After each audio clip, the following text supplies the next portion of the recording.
My name is Ajax, I am 42 years old, and I had worked for 15 solid years to build a secure life for my family. I was successful, stable, and deeply committed to my wife, Vivienne, who was 40 years old. We were on our lavish second honeymoon cruise, a 10-year anniversary celebration that was far more for show than for love.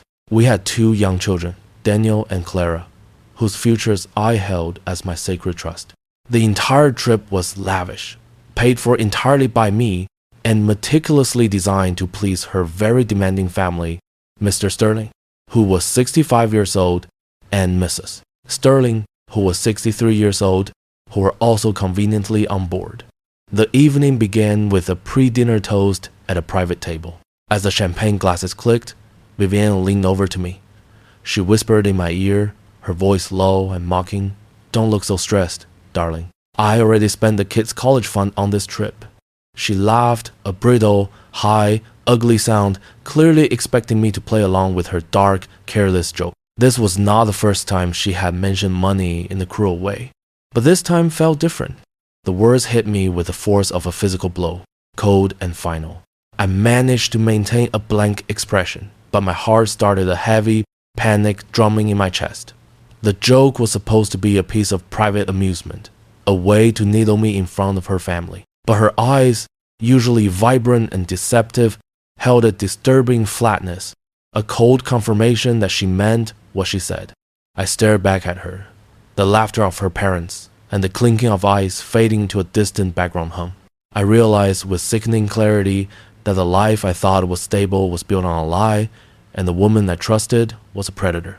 My children's future, the $500,000 I had struggled to save and protect, suddenly felt terribly exposed. I had always been her provider, the steady hand she relied on. But this joke was the final crack in the glass. I let the silence hang, hoping she would back down. But her smugness only grew. The cruise ship, meant to be a symbol of my success, suddenly felt like a trap. I would not be her victim. I did not laugh. The silence stretched between us, growing heavy and thick. I pressed her, my voice barely audible above the polite chatter of the table. "Did you actually touch those funds, Vivienne?" I was still hoping for a denial, a clumsy backpedal that would save the moment and her soul. Her smile completely vanished. Her eyes were suddenly cold, dark pools of malice. "It's gone, Ajax," she said, looking straight into my eyes with an unnerving confidence. "Every penny, they'll survive. You'll just have to work harder, won't you?" The confirmation was vicious and absolute. The kids' college fund was over $500,000, untouchable by normal divorce laws, set up specifically as an irrevocable trust to ensure our children's education and future stability. The money wasn't just gone. The fundamental trust I had held for her, the belief in her basic human decency, was utterly destroyed. Her casual cruelty in spending Daniel and Clara's future for a lavish vacation was a sociopathic confirmation of her core greed. A terrifying, cold, calculated clarity descended on me. The man who had been her loving husband was instantly replaced by the ruthless financial strategist I was known to be at my firm. I felt the surge of pure, freezing resolve. She had gambled our children's future on a lie, thinking she could walk away clean. She was about to learn that I was the one who controlled the rules of the game. My gut had screamed at me for an entire year. I was a man who handled billion-dollar financial risks for a living. I specialized in anticipating the worst-case scenario. I should have seen this betrayal coming, but I was blindly, foolishly in love with the idea of our marriage. I had ignored the tiny red flags, the escalating spending, the impatience, the sudden coldness. When we first married 10 years ago, my lawyer, Mr. Hale, who was 55 years old, a cautious and wise man, insisted on a solid prenuptial agreement. It was designed to protect my premarital assets and any wealth accrued during the marriage from anything but death. Vivienne, however, found a way around it. She demanded an anti-prenup, a side agreement drafted just 6 months into the marriage that she called the trust clause. This document was explicitly designed to override the prenup and ensure her access to half of all assets after 10 years of marriage. I signed it, foolishly, as a grand, romantic gesture of my undying love and trust.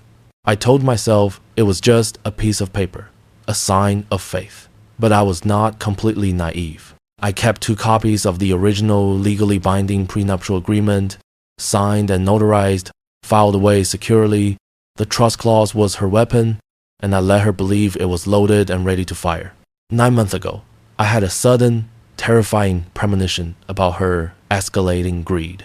It was a cold, pure fear that woke me up in the middle of the night. I knew I couldn't risk my entire future on her volatile nature. I took decisive, silent action. I took my copy of the original prenup, which was signed, notarized, and legally binding under all circumstances, and I put it in a separate, fireproof safe in my secure office. It was the absolute, unassailable safety net. Then I focused on the threat. I took her beloved trust clause document, the one she believed would invalidate the prenup and grant her millions, and I meticulously destroyed it in a high-security cross-cut shredder at my office. I never told her. She continued to believe the original prenup was useless legal jargon, and that the trust clause document was safely stored in her attorney's vault, waiting patiently to guarantee her fortune on our 10-year anniversary. I had allowed her to carry a worthless piece of paper, believing it was the key to my vault. The security of my future was guaranteed by that fireproof safe. This entire cruise, this ridiculously expensive second honeymoon celebration, was meticulously planned by Vivienne. It wasn't about love. It was about the 10-year mark, the exact moment the trust clause was supposed to mature and legally activate. She hadn't just invited her parents, Mr. and Mrs. Sterling. She had gathered her entire side of the family. Her brother Mark, who was 38 years old, and her sister Lynn, who was 35 years old. She wanted to announce the end of our marriage publicly, cementing her future financial freedom in front of her witnesses. The entire family presence was designed to give her moral and social backup against me. I realized with sickening clarity that I wasn't celebrating a marriage. I was walking onto an ambush orchestrated by a greedy woman and her morally bankrupt family. But she had made one critical miscalculation. I had known the ambush was coming, and I had already booby-trapped the ground she was standing on. The big family dinner arrived. It was held in the ship's most exclusive private dining room, a symbol of the wealth she expected to keep. Expensive champagne flowed freely, paid for with the children's money. Vivienne tapped her glass repeatedly with a fork, forcing the conversation to an immediate silence. She looked at me, a triumphant, cold smirk on her face, signaling that my public humiliation was about to begin. "I have an announcement," she said to her gathered family, her voice carrying an air of manufactured drama. "Ajax and I are parting ways." She paused to let the words sink in. "But don't worry about my future." She emphasized that last word, looking directly at me with a cold victory that was meant to crush me. Her mother, Mrs. Sterling, gave me a pre-rehearsed look of practiced disdain, as if I were the one at fault for her daughter's greed. Vivienne then turned her attention to her father, Mr. Sterling. She wanted his approval for her calculated strike. "Daddy, remember the trust clause I signed 10 years ago?" she asked him, her voice dripping with confidence. "The anti-prenup? It activates today. I get half of everything, and Ajax is now going to pay for my new, independent life." Mr. Sterling nodded, his expression completely satisfied with his daughter's avarice. "Good work, sweetie," he said, his voice loud enough for me to hear. "Always protect yourself first." Vivienne was utterly confident. She had completed the first reckless step, destroying the kids' college fund, believing completely that she had a financial net of millions ready to catch her today. The room was silent, waiting for my emotional collapse, waiting for me to yell or plead. I did neither. I stood up, calmly taking the microphone from the hat table with the steady hand of a man who makes billion-dollar decisions. "Vivienne is correct," I said, my voice steady, projecting across the quiet private room. "We are parting ways." I let the tension build for a perfect, agonizing moment. "But there's a small detail about the paperwork," I continued. "She is relying completely on the trust clause to get half of everything. She is quite proud of that clause, and rightly so." I walked over to my briefcase, which was sitting discreetly under my chair. I opened the briefcase with a controlled, quiet click. I reached inside and pulled out a large, sealed, clear plastic bag. Inside the bag was a massive pile of high-security shredded paper, cut into tiny, unrecognizable squares. I held the bag up high so the entire family could see the physical evidence clearly. "This," I announced, my voice cutting through the silence like a knife, "is the trust clause." Vivienne's eyes snapped wide open, filling instantly with a sickening, panicked realization. Her parents, Mr. and Mrs. Sterling, exchanged confused, panicked glances, the greed draining from their faces. "I shredded it 9 months ago," I said, giving the simple, devastating timeline. "It no longer exists. It is null and void. The piece of paper that was supposed to save you is now confetti." The silence was broken only by Vivienne's ragged breathing. I reached back into the briefcase and pulled out another document. This one was thick, pristine, and formally bound. This was my preserved copy of the original, untouched, ironclad prenuptial agreement. The document she thought was worthless. I held it up, tapping the cover. "What does exist is this, the original prenuptial agreement. It states clearly that after 10 years, you are entitled to only $50,000 and the small condo you owned before we married. Nothing more."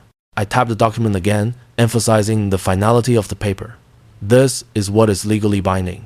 This document secures your poverty." Vivienne tried desperately to speak, but her throat was dry, and no sound came out. I pressed my advantage, using her most despicable act as the primary weapon. The joke about the children's college fund was no joke at all. I said, "Vivienne used over $500,000 that was legally untouchable to fund this trip and other personal expenditures in her own name." I produced a clean printout of the withdrawal notice and the routing details. "This is wire fraud, and it is a criminal offense committed against our children, Daniel and Clara." Mr. Sterling stood up from his seat, slamming his hand on the polished table. His face was no longer arrogant. It was purple with rage and shame. "Vivienne, what in God's name have you done?" he roared. "She lied, father," I said, addressing him directly, cutting him with his own title. "She didn't just lie to me. She stole from your grandchildren. And she did it, assuming her pre-planned betrayal would pay out handsomely today." Her brother, Mark, looked at his sister with clear, unadulterated disgust. Her mother, Mrs. Sterling, suddenly looked pale and unsure of her daughter's entire life. I took the cruel joke she had whispered to me earlier and turned it into the legal centerpiece of her ruin. She found it absolutely hilarious that she gambled our children's future on a lifestyle she couldn't afford. I said, emphasizing the word children. "The cruise, the expensive jewelry, the new car back home, all paid for with Daniel and Clara's college savings. That money is now her immediate liability. Because the original prenup is valid, I am filing for immediate legal recovery of that money on behalf of the children. I was not asking her to pay me. I was legally demanding she immediately repay the kids' $500,000 fund, money she no longer had access to." I motioned subtly toward the door of the private dining room. 2 men in dark suits, who had been sitting outside, entered the room and walked toward our table. I introduced the senior man. "This is Mr. Hale," I said. "He is here to serve Vivienne with formal divorce papers based on financial malfeasance and theft from the children's accounts." Mr. Hale approached the head table with the composure of a man who does this every day.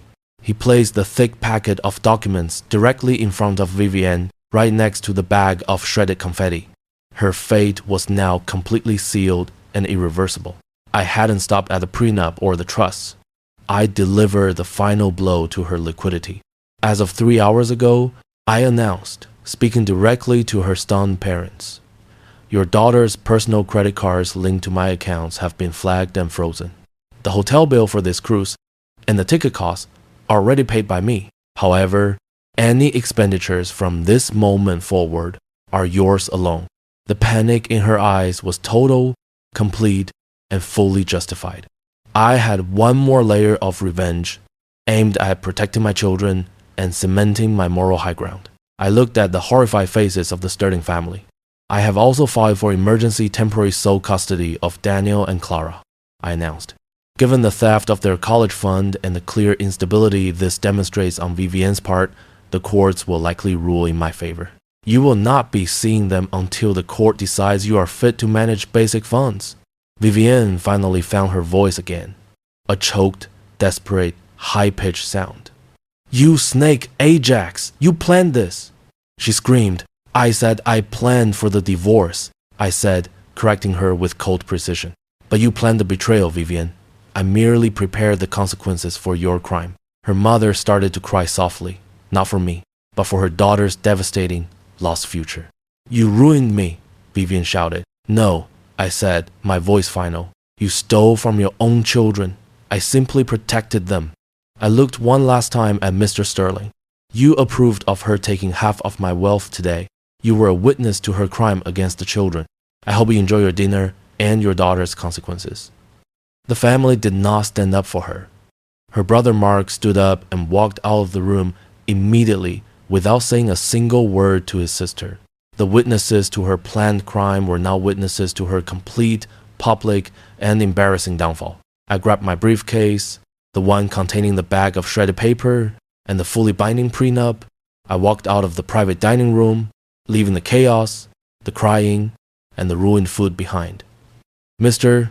Hale and his associate remained to ensure the process was legally sound and that the papers were properly acknowledged. I was not staying on the cruise ship. I had a private jet waiting to fly me straight home to my children. The moment I stepped off the massive cruise ship onto the small tender boat, my phone rang. It was Mr. Sterling, trying desperately to negotiate a way out. Ajax, wait, we can find the funds for the college account. Don't do this to my daughter. Your daughter gambled with her children's future, I said. She guessed the consequences of the original prenup. She guessed $50,000 and the condo, nothing more. I hung up the phone without another word. The beautiful cruise ship, which was meant to be her palace of freedom, was now a gilded prison for her. The subsequent court process was swift and completely decisive. The clear evidence of the stolen college fund combined with a fully valid original prenup made her case absolutely hopeless. The children's money was recovered and placed back into their fund. She was ordered to pay a significant portion of my legal fees, adding further to her debt. Vivienne lost a large family house. She lost expected millions of dollars. She lost the respect of her entire family, who saw her greed exposed as theft against their own grandchildren. She was forced to move back into the tiny condo she had owned a decade ago, with massive new debts and no access to any of my assets. The second honeymoon was the last trip she would ever take on my dime. I returned home to my children, Daniel and Clara. I rebuilt my financial career quickly. Having proven my strategic ruthlessness in court, the stability I provided, which she had mocked as weakness, was now the solid rock of our new life. The children were secure, their college fund was intact, and their father was present and fully devoted to their future. Vivienne had to live with the absolute knowledge that her greed and her arrogance had cost her everything, leaving her exactly where she started 10 years ago, but with a mountain of resentment and financial ruin. She lost the very children she tried to use as pawns. She ended up alone, indebted, and publicly exposed as a thief. She never reached any form of redemption or peace.